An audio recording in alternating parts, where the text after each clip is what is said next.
to get a little closer, healers, right here. You'll be able to see these better. This is a way I want you to picture your corner. Okay, the cow being on the line of scrimmage right there because she's leaning on the back gate. Okay, so that means that if I'm riding lane 8, I'm going to be somewhere in here at the moment of the turn. Okay, I'm going to be swinging, I'm going to be watching, and I want to watch the steer's back half. Like if I'm right here, I'm not going to be able to see the catch. I know that the catch took place. I don't know if it's a legal head catch or not, but I'm going to be focusing on on the feet if I can get in time, but I can still see the shoulders in my picture here. So by the time the shoulders move, I'm gonna move from my lane.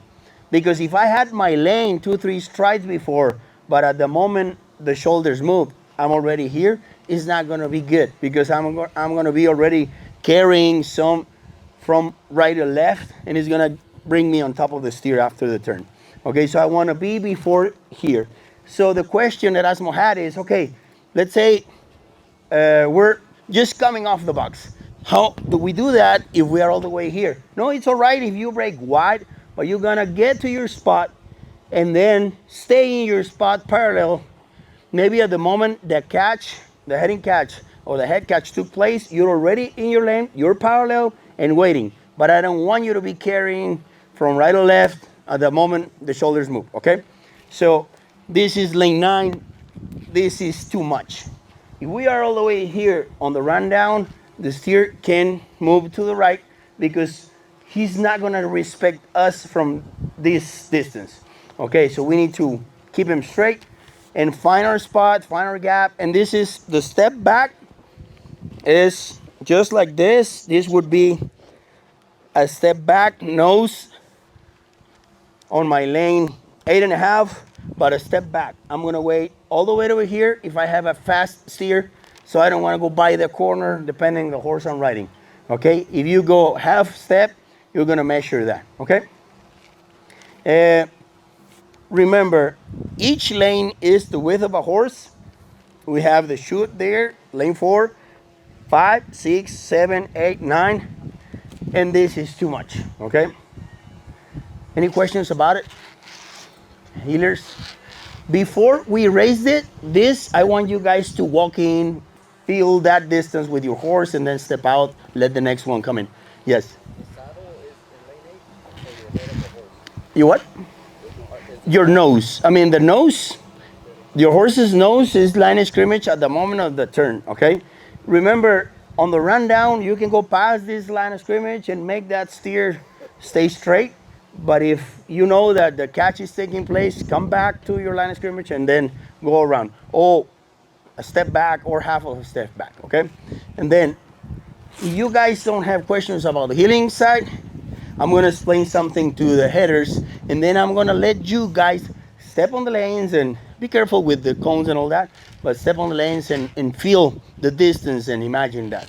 Okay, I wanna start from this drawing right here, okay? In a podcast or video, Coleman Proctor, which is one of the top headers in the world, he was explaining the angle of control. Maybe he didn't call it like that, but he was explaining why the angle is the one we're looking for to have that good corner, okay? I need somebody to step over there in that point. Somebody, a volunteer, okay, Rigo, thank you so much. Okay, so he was explaining, imagine I have the biggest steer of the pen right here, and the task is they're gonna turn it free, okay, and I need to stop him facing to me.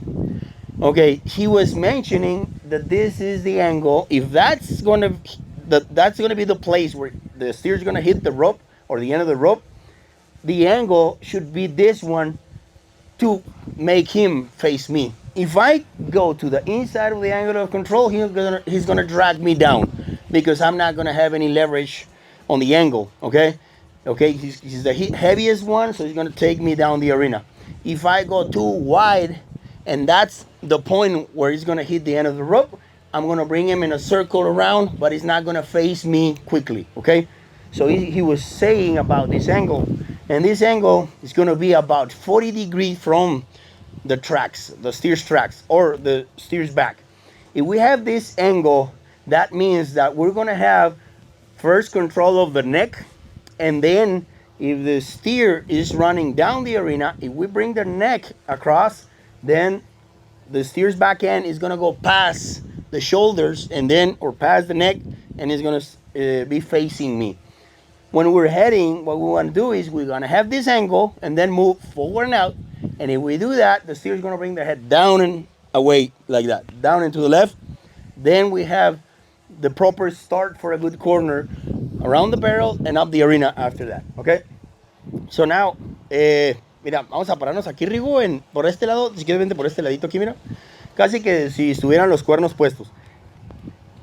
Y miren, se pueden acercar cabeceros un poquito. You headers can get a little closer.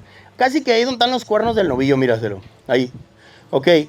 Entonces, that means that if I'm already in my position and I have my dolly and everything, my Saturn horn is going to be somewhere in here. Okay. Imagine between lane 1 and 2, this is the steer's tracks, or lane 4, and I already have the rope on. If I have this angle, I have the same speed of the cow, everything is looking good, I'm going to go forward and out around the barrel and up the arena. Okay. Remember, full wrap, parallel backs, rope tight. Okay. And everything is ready. We call that control. Then we move forward and out, looking for that barrel, which is 6 feet in front of us, 6 feet to the left. Okay. So that's how I want you guys to picture it. If you can come around and see how it looks and the separation, and then of course you're gonna break wide. You're gonna break pretty much right here, and then once you get to your spot and you rope, make sure after you rope you stay in that position, that lane, and then that angle of control before the corner takes place. Okay. You can get over there and walk it in the healing side, in the healing box, and see how it looks and feels.